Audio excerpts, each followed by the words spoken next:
We're back. Welcome to Print Your Games, the podcast for the miniature gamers and hobby gamers and tabletop who make our own toys. I'm one of your hosts, Jefferson J. Thacker, also known as Param, and I'm joined by... I'm Kristen Sowards, also known as Lost Fears. And today I am having a rather interesting day with printing, Kristen. Oh, you are? Yeah. My miniature accumulation is reaching a negative peak. Do tell. I'm throwing away a bunch of minis, Kristen. What? Yeah. So I was doing like the normal spring cleaning stuff, and I realized I fell into a trap when I got my 3D printer, especially those early days where it's just like, ooh, burn, baby, burn. Make all the resin turn into little people. And I printed up a whole bunch of stuff with huge ambitions about what I was capable of producing and painting and enjoying and using. Mm-hmm. And now the hobby space is quite overfull, and I was doing my normal, I do this every couple of years where I need room in the game room, because the game room, it needs to have places for gamers to actually do the gaming thing in. That's kind of important, I suppose. And so I was like, I need to get rid of some of this stuff. And so I do my normal thing of like, oh, these are the board games I'm never going to play, or we've played and we hate it. I'm looking at you. Dark Souls, the board game. No, I don't like you. I like Dark Souls, the video game. Did the Dark Souls board game have minis you could keep that were cool?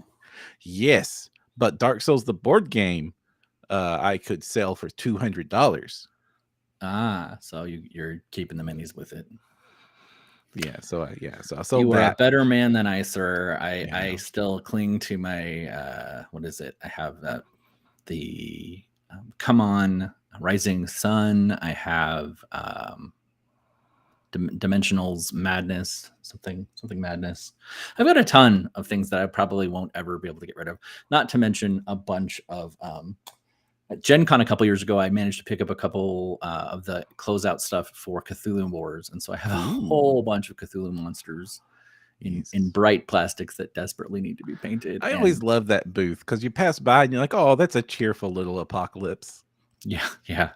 But they're really cool minis too. Like, just the details nuts. And kind of, they're actually finally stepping into STL market as well. So those will be available more and more as we keep going. So kind of exciting for people if you like Cthulhu horror.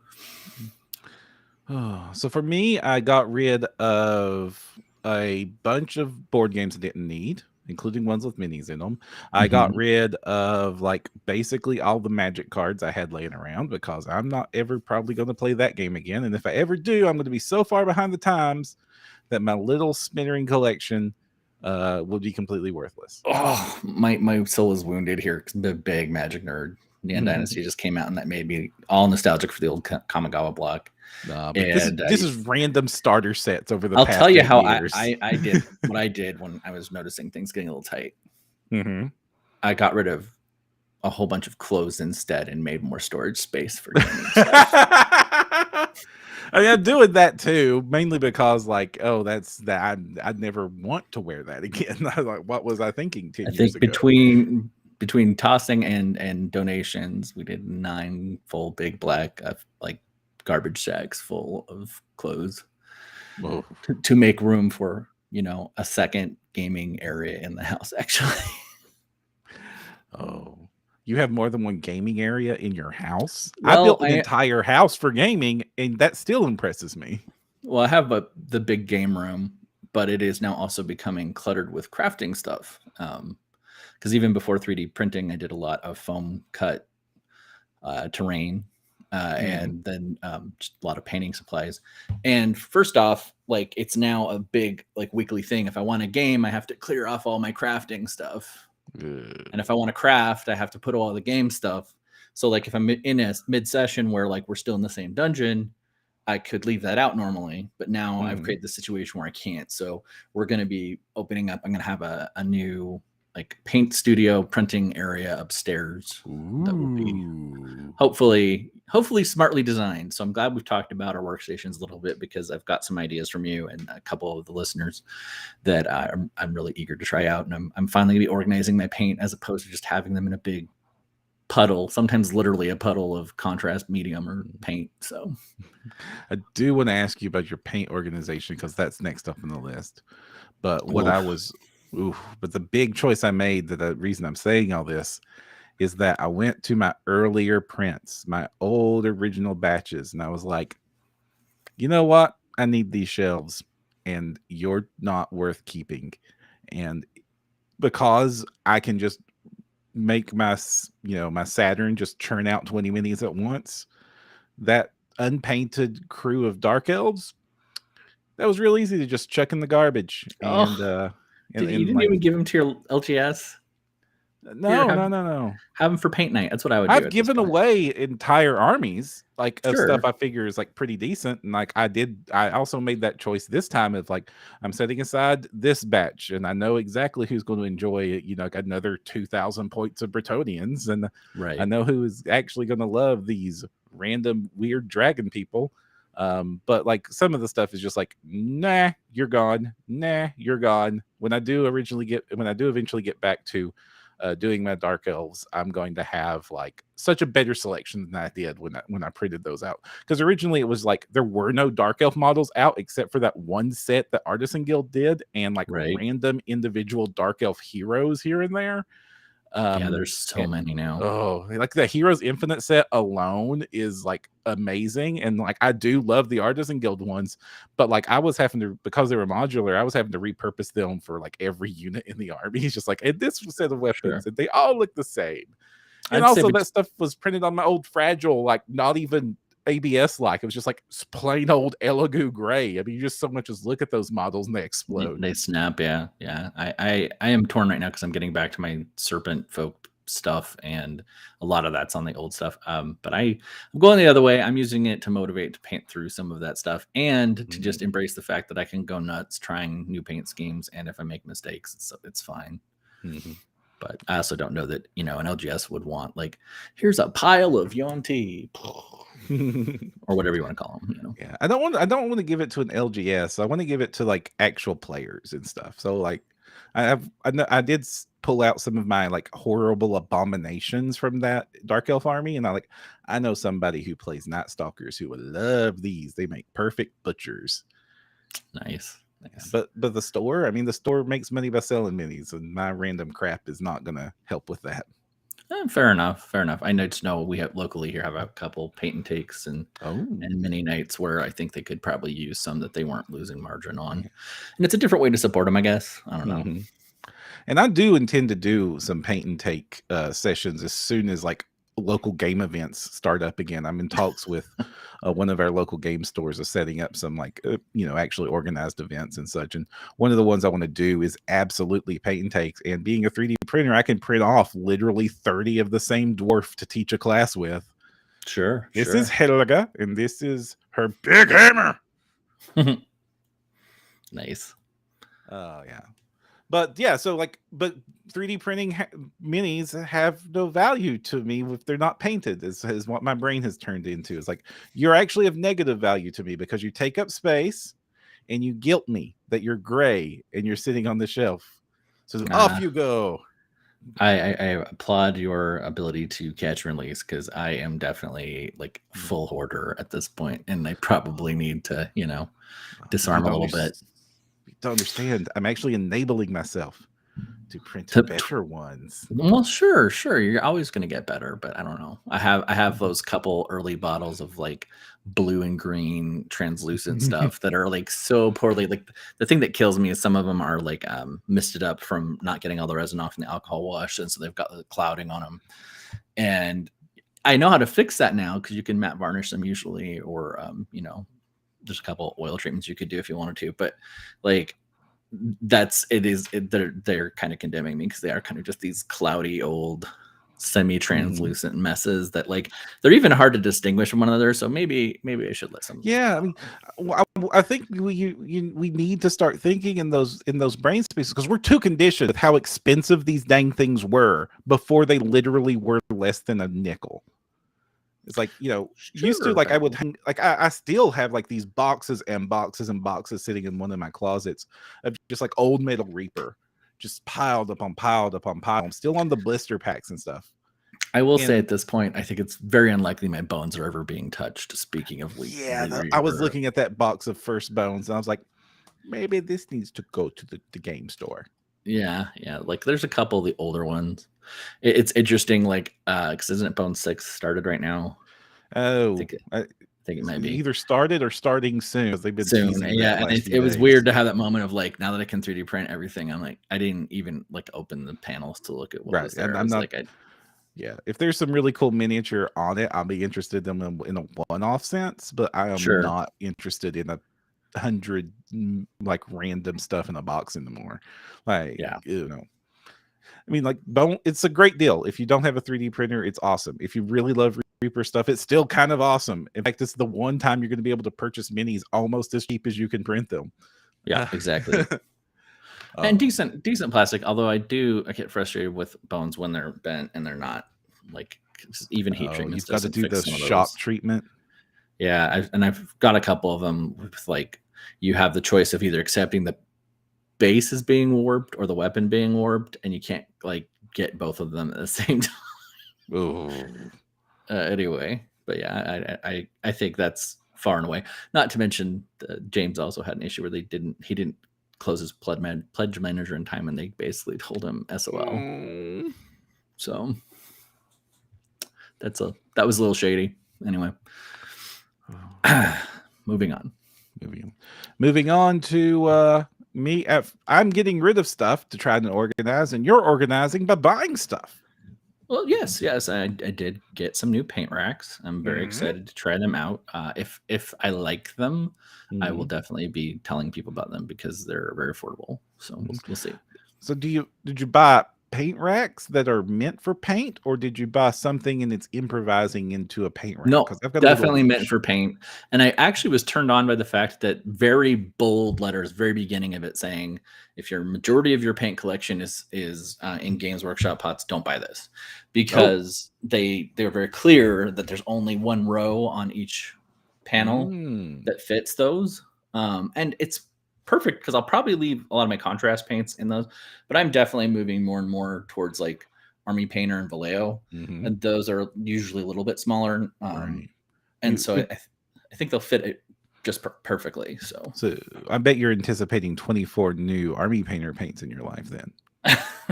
Very shortly, yes. I'm very excited. I don't know where I'm going to put them. I've already reorganized this thing and then reorganized this thing twice now to make room for Pro Acryl, room for contrast paints.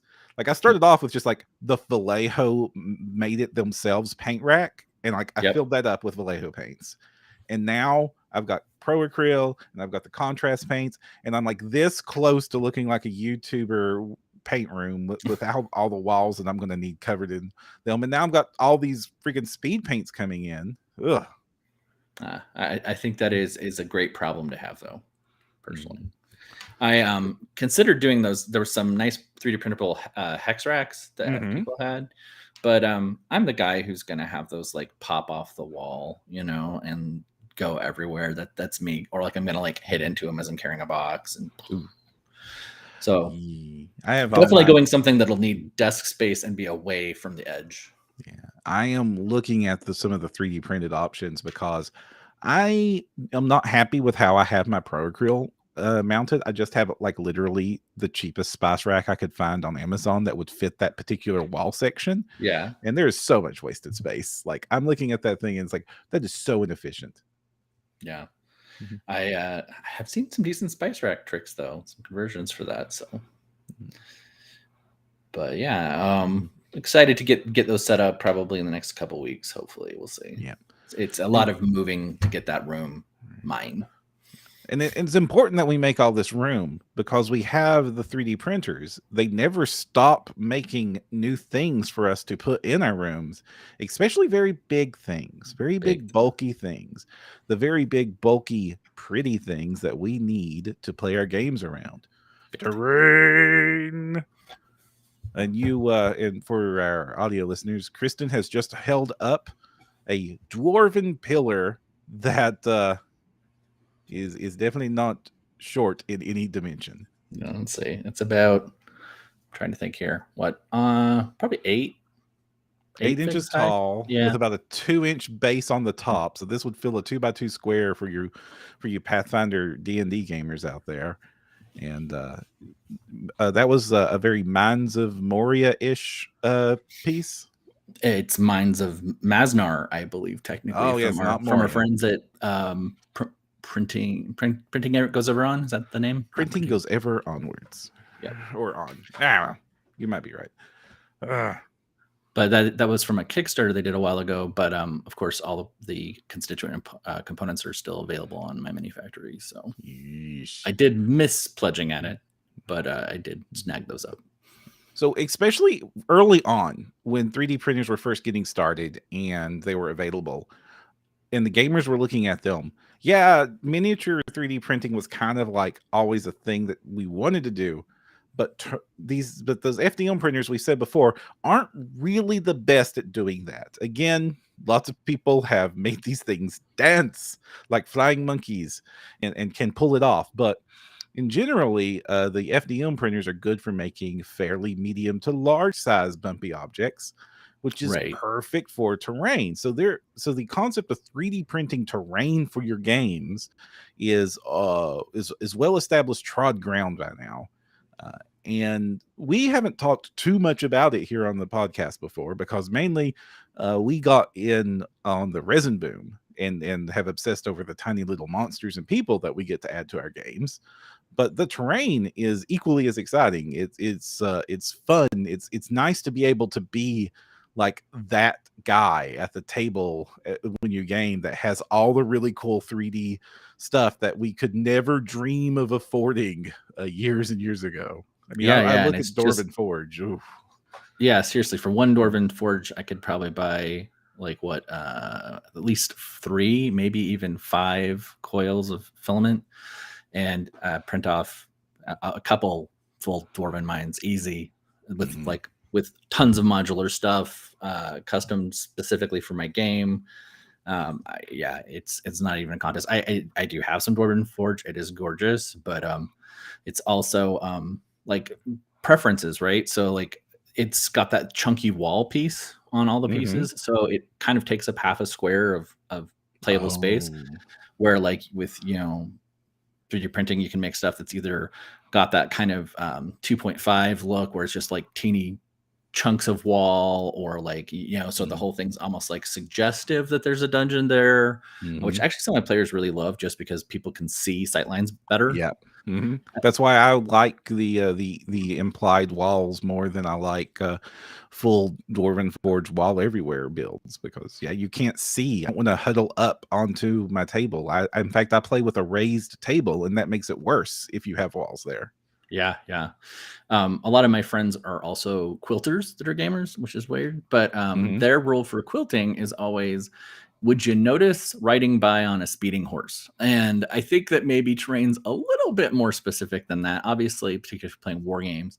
But like even with the FDM, like layering and stuff, at a distance, it's not, your players aren't going to care. They're just going to be like, oh, cool, dwarf stuff, And so even if you don't have your printer dialed in immediately, I would highly encourage someone to still take a swing at it.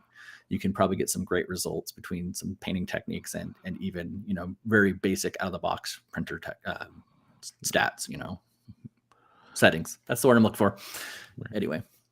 And we've talked about FDM printers being perfect for terrain, but I think it's also important to realize why they're great at this and why resin printing terrain isn't as popular of a choice. I'm going to say that. It's not that it can't be done. It can absolutely be done, but it's not the choice most people go to for several good reasons.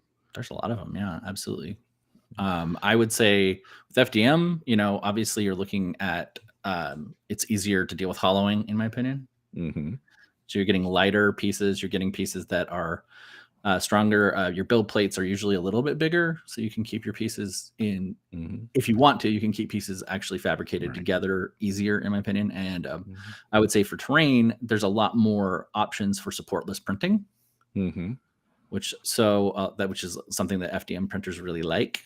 So like that this column here, for instance, it had zero supports. I did a raft on the bottom just to make sure, because when I printed 4 at a time, which a lot of people won't do on FDMs, but I have a pretty big build plate, and just keeping that raft just gave it a little extra stability, because when I was trying those pillars before the column gateway, when they would move out, sometimes there would be just enough cooling that if without a raft it would pop off, and then that would ruin your whole print. So Right. Yeah. So the big reasons that I like FDM is for the print volume. So if you look at the large size resin printers, I don't mean like Jupiters. I'm talking about I guess they're called mid-size, the Saturns and the Megas. And you look at what is a standard resin FDM printer, which is like an Ender 3 clone, or like an Ender 3 and Neptune 2. It's the Viper. Like there's a bunch of clones of this printer out there because it's an open source design. Lots of people can make it and make it, and it's popular. And like it's literally twice the build volume. Like even if you have a Saturn, you're still not there. You still can't quite fit most of the terrain pieces for like the bigger houses and stuff that are designed for 3D printing. Won't even fit on the Saturn bed. It's like just the walls hang off one side or something. And I've tried to do that. There's stuff you can fit, and some people have made. I know Cast and Play did a selection of their terrain, their recent terrain Kickstarter, and all the pieces are available in resin print or FDM print supports. I'm talking about the city of Timeria, not the trees and stuff that they did recently, but the city they did. So they did slice it up for resin printers too, but most of the stuff, like the stuff you're going to get from Printable Scenery or from Lovecraft, we've talked about the Ian Lovecraft stuff, is just great for printing. And most of like the building size things are chunked out for Ender 3s in mind. It's like will fit on an Ender 3 as a medium. It's kind of like how models, if you're like printing large models, they'll be broken up into pieces that can be printed on a Mars or an Anycubic Photon, because that's what most people have there. And since most people have Ender 3s, that's like the target support. And you have a bigger printer than an Ender 3. You've got what do you have? I have a Mega Photon Mega X, I think it is. Yeah, it's big. It's one of the big ones they've got right now. Right. And I want to say my build plate's almost 4 times as big as my Saturn build plate. Yeah, I'm going to show your build plate picture on screen now. And it's got, like, you've got a snake altar surrounded by 4 little mini snake altars, and all of them like how it's like 1, 2, 3, 4, 6 inches square for the big snake altar, and at least 3 by 4 for the little ones, and they all printed at once. Yeah, I printed them all at once. The raft went pretty much right up the edge, and I actually did it because I know when we first talked about it, you were kind of like, I don't know if I'd fill up the whole plate. And I'm like, I just want to see how bad it could be, and actually, it ran just fine. I am very lucky. Today I had a power outage, and if I had that at any point during that print, that all would have been ruined. So, like, are you sure? Because most FDM printers I find actually deal with power outage as well. I have seen horror stories in the Mega X forums about it. So okay. I'm just glad it didn't happen, but it was a little bit crazy. It was a 2-day and 9-hour print. So that ran all day Saturday, all day Sunday, and finished yesterday afternoon. Oh, I see now. We can see the screen. Printing done. Took 72 hours, 59 minutes. Yeah, so it actually took longer than the estimate, now that I think about it. I was away from home, so I didn't actually check it, but well, it's right there in the picture. Jeez. But the raft went kind of right up to the edges. But yeah, I was very, very happy with the result. There's only one teeny flaw on one of the snake heads on the fountains. So, and now my players totally know what's coming next week. So the one with the extra pointy nose. Yeah, I think it's got like a little teeny like snag of like this is my first time swapping out filaments from a colored filament back to white, and so a couple of those actually have streaks of kind of color shifting green orange on the bottom of them. But again, you're never gonna see it. Most of it got actually eaten up in the raft. Right. And you're going to prime it and paint it anyway. I think you've already Yeah. started on that. If I've I've already got kind of a light gradient prime on them, and they're kind of green. It's interesting though, because this is something I think is worth talking about too. Is you kind of need a plan when you're painting up your stuff. I definitely want the stone to be green, but there is kind of a trick where, do you want it to be painted stone where the stone has been painted green and there's chips that are back maybe to a neutral stone color? That's one way to go. Or I'm actually going hopefully for something that looks like maybe it is actual green stone of some kind, of jade or whatever, because that would be ridiculous amounts of jade. But Guild Wars 2 has an entire ocean of it, so if they can have an ocean, I can probably have some fountains. But if I get to that, I'm researching how to weather an unusual color is going to be some fun diving, I think. And I'm also going to use, and this is something I would recommend for everybody when you're using modular terrain, to pull in some border pieces. There's some stone crenellations that I'm going to make match this stone tone, because I have some not dwarven specific stuff that I can then maybe interact it with. And if it's just got a little trim, it's a trick to make them the eyes think you have a coherent set still, even though it's a vastly different color range and piece. So I would point that out for people who are trying to build a library of terrain, if you will. Right. And this is the trick when you're painting big armies. As long as your armies share at least one color common amongst them, you'll think it's all tied in. In fact, TV shows use this a lot, the non-uniform uniform. If you look at the X-Men uniforms, you can tell, oh, those are members of the X-Men, but almost no two X-Men wear the same costume. Yeah. I think they just do the red and black inset X on belts usually. Sometimes, depending on the era, they'll do a gold border on it. But yeah, it's a really teeny tiny thing to do, but it instantly is like, oh, you're a teammate. You're a teammate. Same thing with the Avengers A. You just put that silhouette of that A somewhere, like on a belt or a shoulder pad. Mm-hmm. Yep, easy trick. And I think it's even easier to do with terrain, especially because stone is so prevalent. You can put it on your basing for your trees. You can put it, in your walls, your sculpted stuff, your statues, whatever. Very, very easy to make coherent appearances. Trick people into like, oh, that's a set. No, it's not. It's just pieces of 4 different sets, right? So I am hearing weird noises outside. Is it picking up on the microphone? No, I'm not hearing the weird noises, but you live in tornado country, so that terrifies me. Yeah. I'm going to go look. Go look. Make sure I'm not about to get hit. If you're in our live audience, I am sorry for this interruption, but I am much more concerned that you're going to get tornadoed. Don't get tornadoed.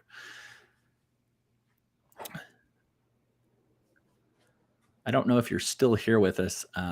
I don't know what Voon, V-U-N, it's actually probably not Voon, but I don't know what that means, .rent.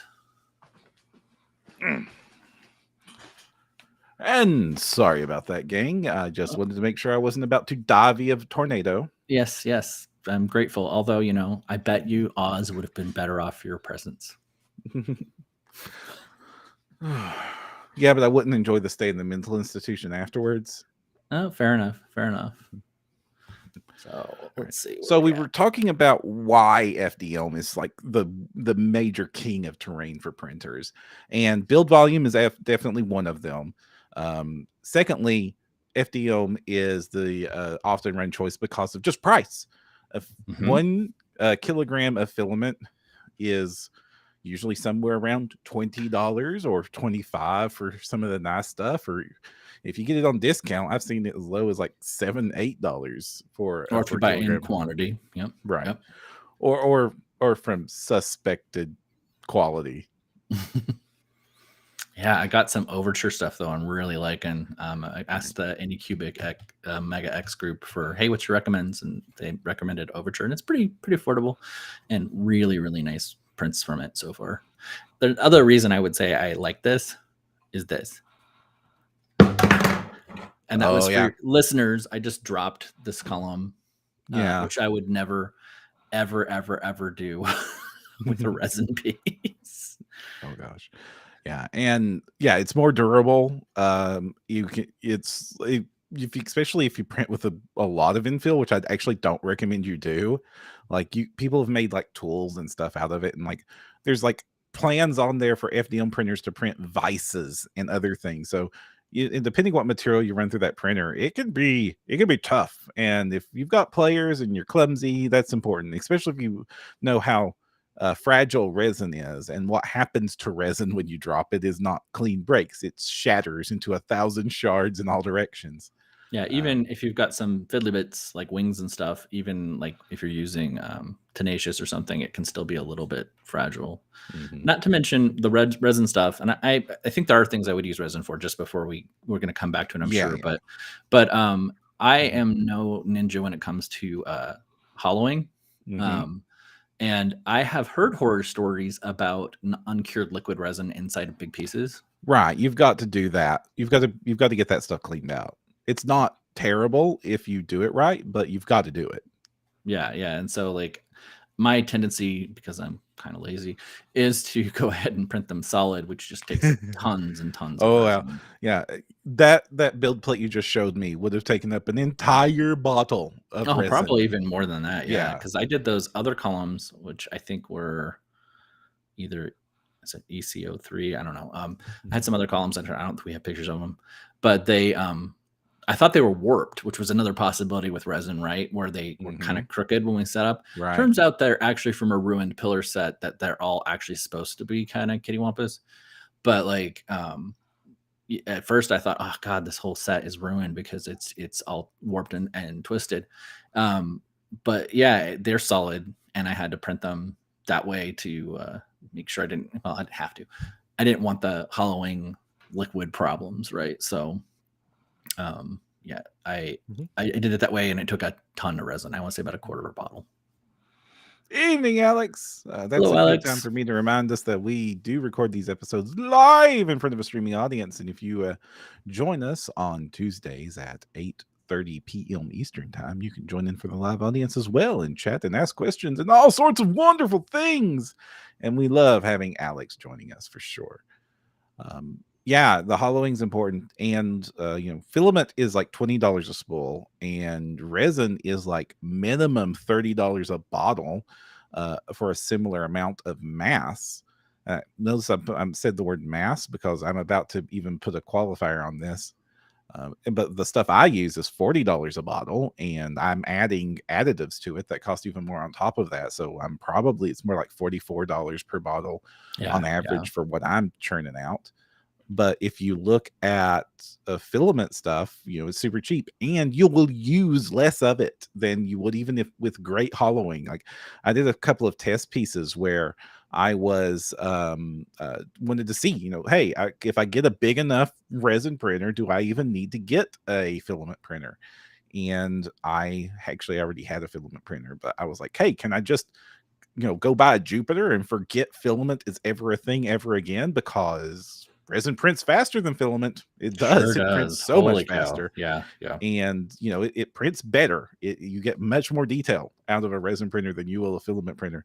I'm printing at 0.2 millimeters on my filament printer right now, or maybe 0.1 millimeter, and I'm printing at 0.05 millimeters on my resin printer, which is massively different. And 0.05 is like, a lot of people think that that's not enough, and they print at like 0.04 or 0.02 on resin printers when they're wanting to I've done some really go for that quality. Yeah, I think circling back on the, I just totally lost my thought. I'm sorry. It's okay. But what I said is, when you print, I took the same house that would fit on my Saturn. It's a very small cabin. It would fit on my Saturn. It would fit on my Neptune. I sliced it for both and then looked. And the Neptune actually, even though math-wise, I should be paying twice as much for the resin as I did that particular filament, because I was using a $25 spool of gray, Hatchbox gray. And I was using a $40 bottle of Anycubic ABS-like. So, I should be paying twice as much, but it was like massively overtuned because the filament just does a thin brim and then fills it up with a hex grid or whatever pattern you choose for the infill, that it does so much better. Yeah, those no lightning infills are even Yeah, used so less. it's using so much less material to print it, Mhm. so that I was able to.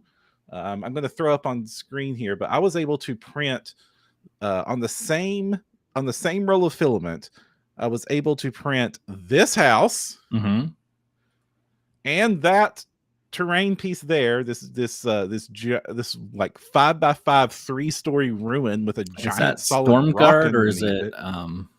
This is the Frost from Lovecraft. Okay, yeah. Yeah.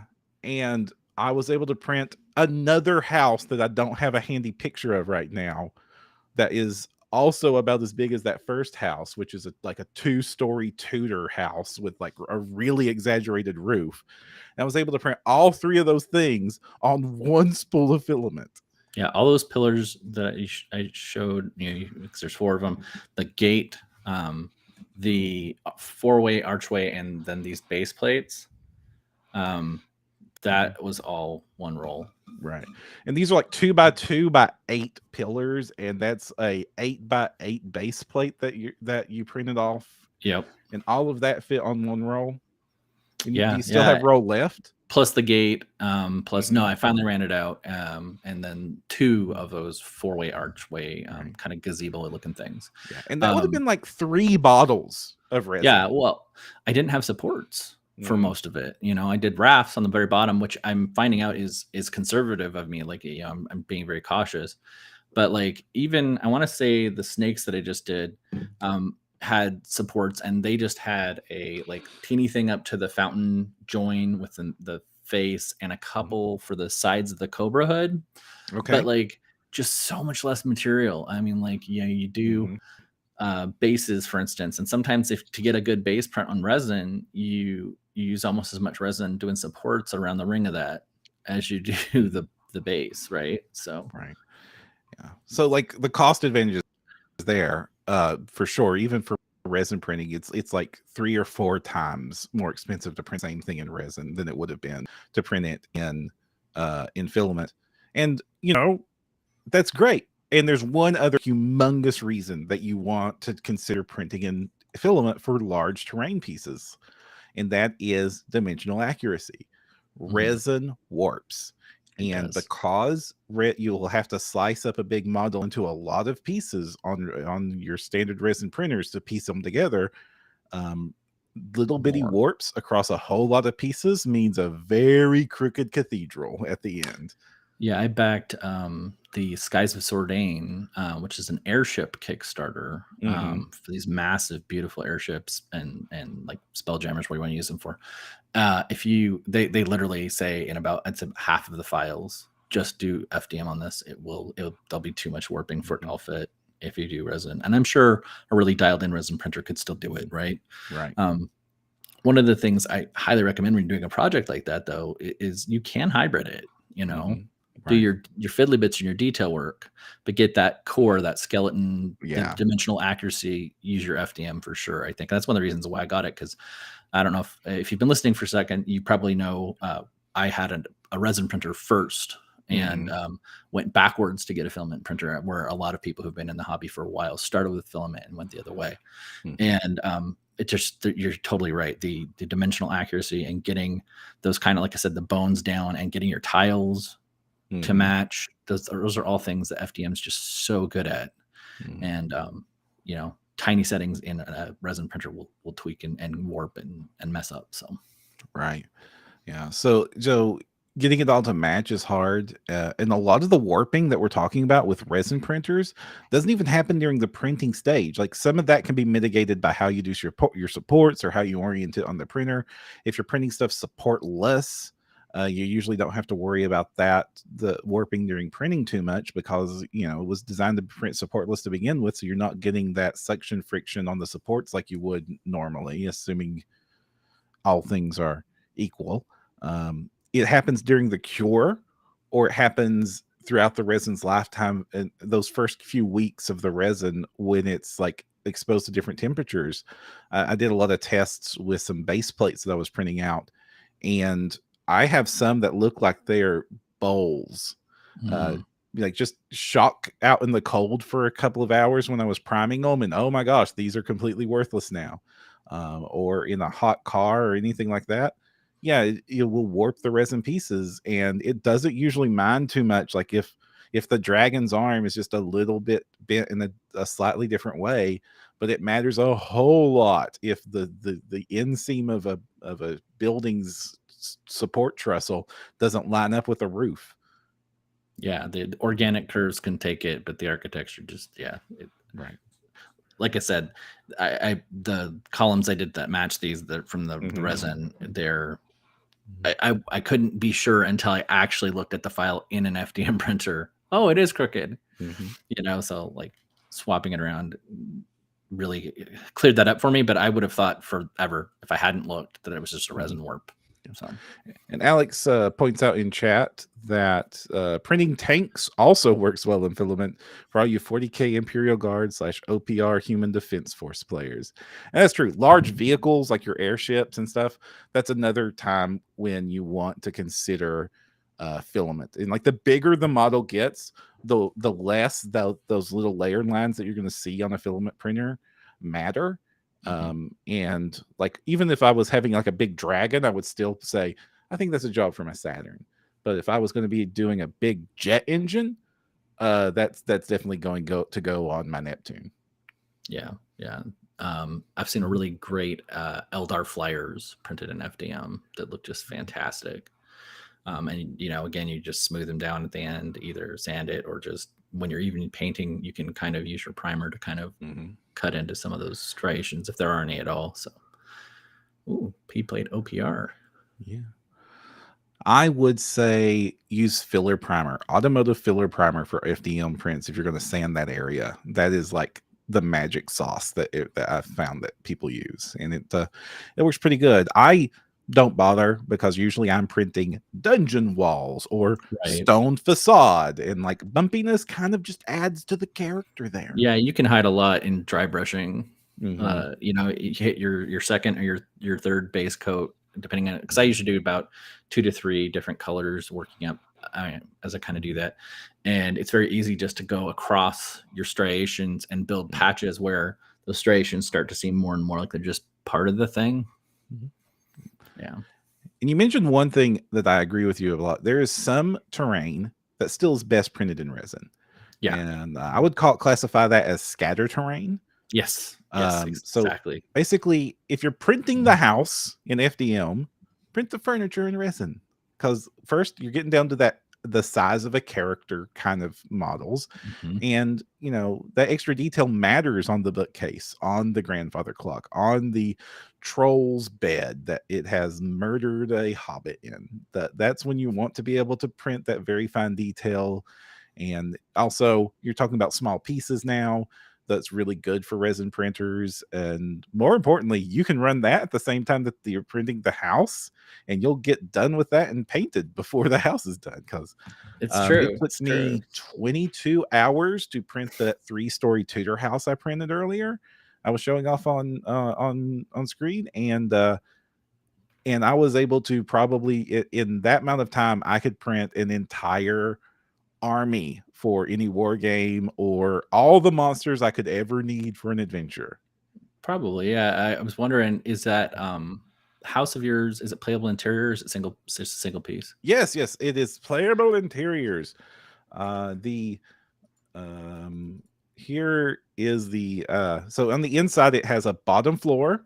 Unfortunately, it has the walls attached to the floors. I much prefer houses that have the walls attached to the ceilings so that they lift off and you have playable area. Yeah, I like that too.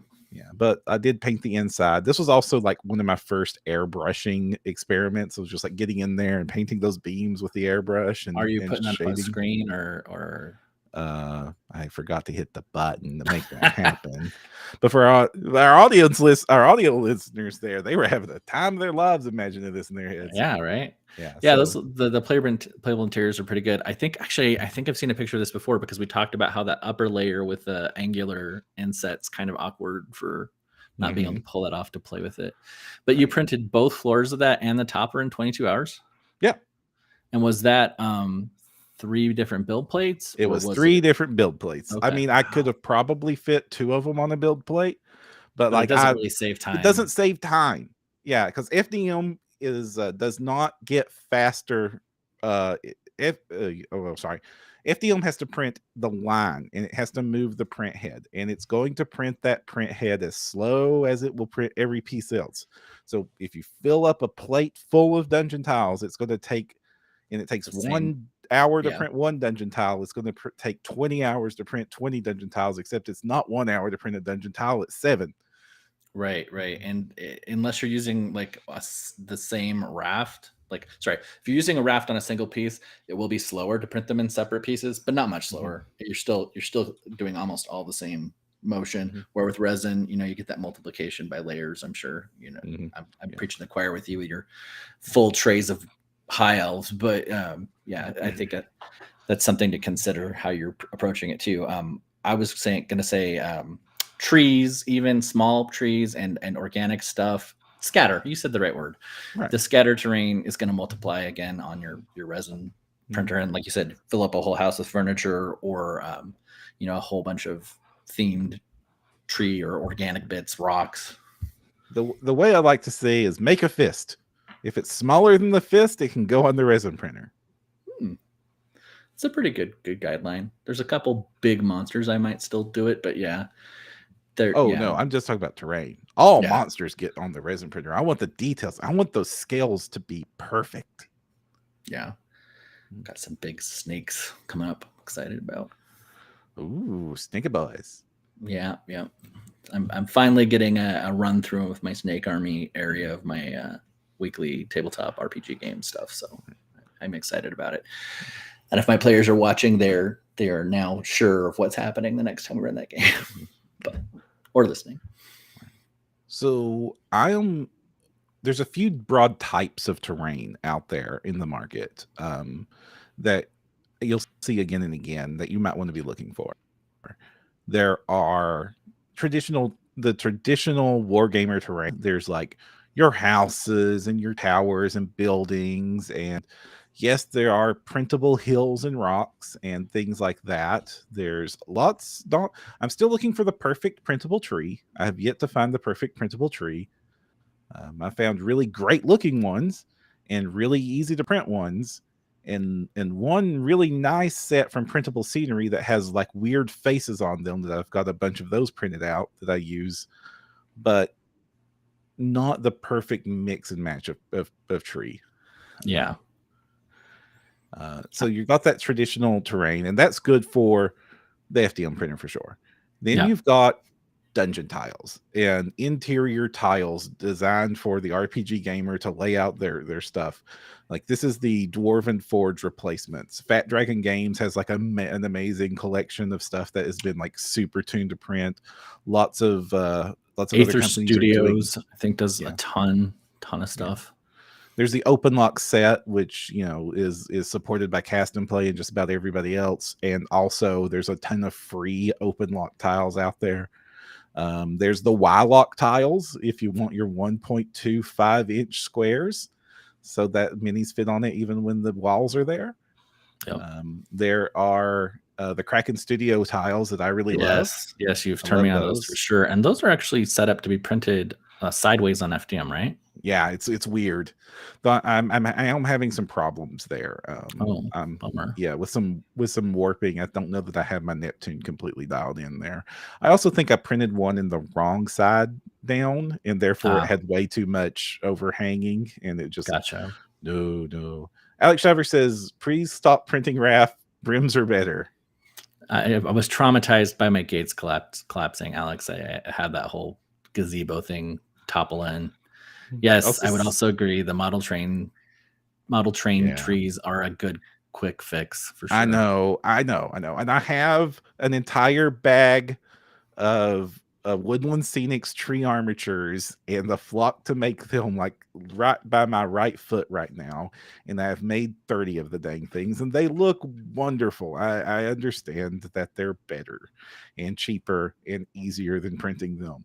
I just look at the Citadel Wildwoods and I'm like, I want to make something like that. And I have I have a unopened box of the Citadel Wildwoods, and I don't want to open it because it's worth a fortune, and I know I don't need it. Right. Well, especially when there's good sets out there. I think you mentioned Cast and Play, the Terrain Essentials. I think Fantastic Plants and Rocks by Print Your Monsters. That is phenomenal sets, and they actually have a tribe now for it too. The tribe is super cheap. And then the sets, I think they come with about 5 to 7 pieces depending on the set. Some of them might be as small as 3, but they have those kind of alien things where it's like, hexagonal basalt formations, which like you print off 2 sets of those, maybe y-axis flip a few of them, whatever, and you can create such an alien look or a very specific evocative feel for your battle map, and that is just huge. Where like, again, I totally get the train trees, and I love them, especially if you get like a good representation of like a huge forest of them. But I'm also clumsy, and they're very easy to knock over. I would probably have to do some like full setups where they were adhered to a single kind of placement to use them well. What I do is I get a 50 millimeter circle base. I glue the tree there, and I pile rocks up around it, and so it is stupidly bottom heavy. Yeah, well, it'd have to be for me, because even just like, I don't know, we gaming with cats. How are you able to use Citadel pots? I am not. I've told you this. I literally printed it. You were supposed to have printed the pot holder. Did you print the pot holder yet, Kristen? No, I did not print that pot holder. I do have my little gray like Citadel official base thing. That actually works for a couple of them. My problem is if I get impatient and I'm swapping colors too fast. It's also helping me develop discipline to be like, no, just work in 1 or 2 colors at the same time. Like maybe you're wet blending or whatever. But like, and I know I should be using a wet palette, but I don't always remember to set up a wet palette either. Yeah, I can't blame you. I was listening to Goober Paint Bravely and Goobs was on it, and he was talking about how ironic it is that Games Workshop has to sell a product to compensate for its poorly designed paint pots. But it's so true. They're awful. And like even just working out of because I'll oftentimes pop them and then like kind of bend the back and just work out of that little reservoir on the top of the lid. Right. But yeah. Buy dropper bottles. The lid is the perfect lever arm to just knock it over. Just said in chat, buy dropper bottles, and that's true. I worry though, because I'm so clumsy. I like dump it in the bottle dropper and I like spill half of the bottle too. So that is my plan, is to shift. Get the tiny little funnels. Well, put a link in the show notes when we're done, because I want tiny funnels. I want to believe. Yeah. I bought that just for this purpose. Actually, just tiny little funnel. Do you get a lot of buildup on the funnel though? Like, does it waste a lot of the paint or no? Like less than I'm going to waste spilling it. Fair enough. It's just that stuff's like, so expensive. So Ninjon has a great video on this, where basically the answer is to put just a little bit of, pour what you can out normally, just by dipping the thing, then put a little bit of airbrush thinner into the pot and shake it around, and then pour the rest of that in, and then you're good. If you use the right kind of airbrush thinner, we haven't talked about that with the listeners, but guess acrylic water-based airbrush thinner. Guess who used alcohol-based airbrush thinner in his airbrush and destroyed it pretty much. No. I think I've almost got it so it's working again, but yeah, that was a stupid mess. I grabbed the wrong bottle of that and used it with some Pro Acro metallics, and oof, that whatever happened in there was science, and it was dark science that it was. Did you summon a demon inside your airbrush? It was a heresy for sure.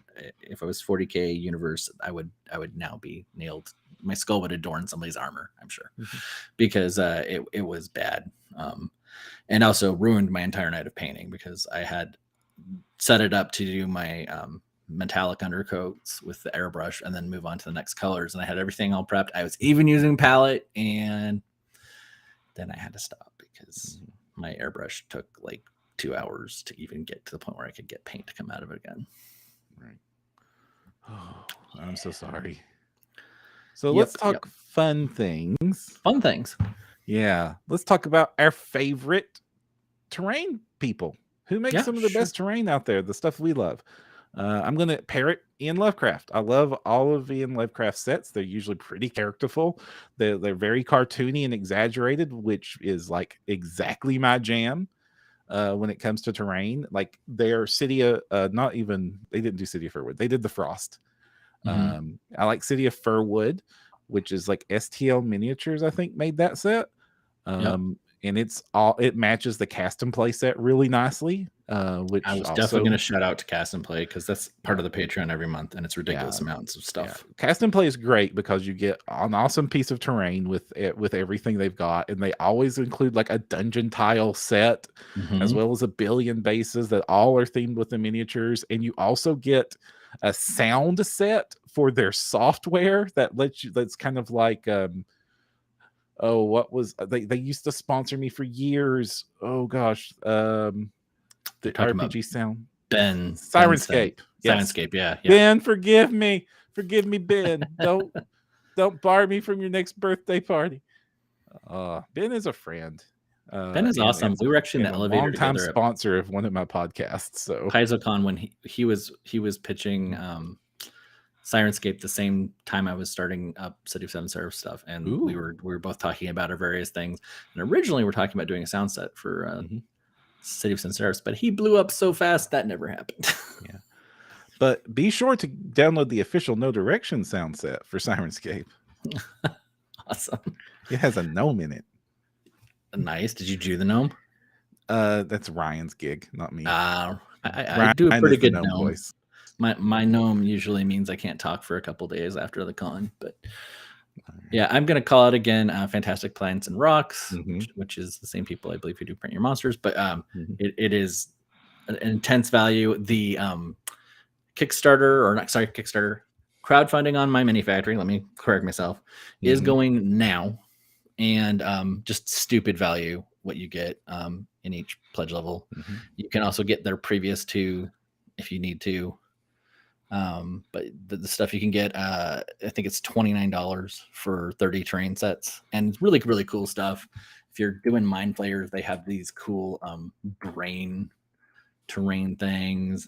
They've got a lot of very unusual like cacti and things like that. Again, just enough to kind of change up the feel of your board, and you can use some other stuff for filler on it. Really like it. I was also going to mention Train Essentials, which we've talked about as well, which is still available for late pledge as well. So those are great. Cripple God Foundry usually also throws out a ton of terrain in their sets. So they usually get a little bit with Titan Forge, but the one I really think needs to that like really goes above and beyond with terrain is Asgard Rising. Oh yeah. I always think of bases with them, but yeah, their terrain stuff's really good too. Right. They have a ruin set that they put out that I just fell in love with. It's the Ruined Tower set that they put out that is just like perfect for Frostgrave. It's like almost tailor-made for Frostgrave. All right. Other than that, printable scenery. Yeah, that's a fantastic terrain. They do the Shadow Fae one that I'm building over, and one of these days I'm going to buy it and print it all out because that is basically tailor made for a Mordheim board. Perfect. It's like this ruined city with crumbling stuff, and it's modular, so the different ruined sections stack on other ruined sections, so you can mix and match it. It's like, and it doesn't look modular because it's just like they just designed that this crooked beam sticking out from a rock just happens to nestle into this little crevice over here, and it'll nestle into a different crevice over there. It's just like clever as crap. And Fat Dragon Games, disclaimer, I used to do work for them. Has done like an amazing set of terrain basically since 3D printed gaming was a twinkle in anybody's eye. Tom has been going for and doing that. Also look for Dungeon Sticks. Dungeon Sticks are fantastic. I don't think I've seen that. So it's basically it's a printable wall sets that can be printed very quickly.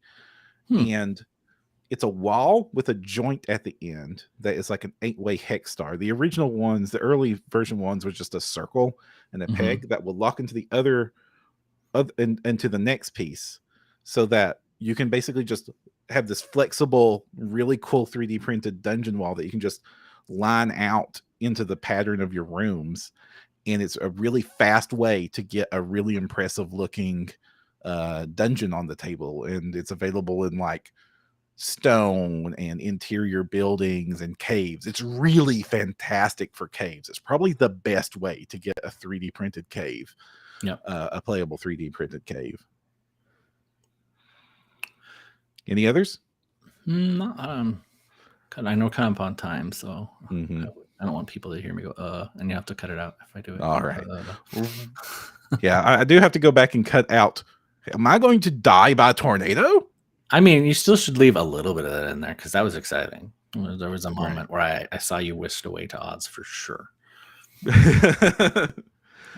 All right. Well, everyone, thank you again for joining us for another episode of Print Your Games. If you want to support the podcast, what we could really use is some iTunes reviews and thumbs up from anywhere you're listening to this, and to also let your friends know about this podcast and get the word out there, because that's what we could use the most right now, besides your love, supports, and comments. If you have anything to say, if you've got a favorite terrain maker that we didn't mention, do mention it down in the comments of wherever you happen to find this episode. That will super help us out. You can always email us at podcast@printyourgames.com. You can find the show and links to everything we do over at printyourgames.com, as well as on Facebook and on our Discord server and everywhere else, which is discord.printyourgames.com.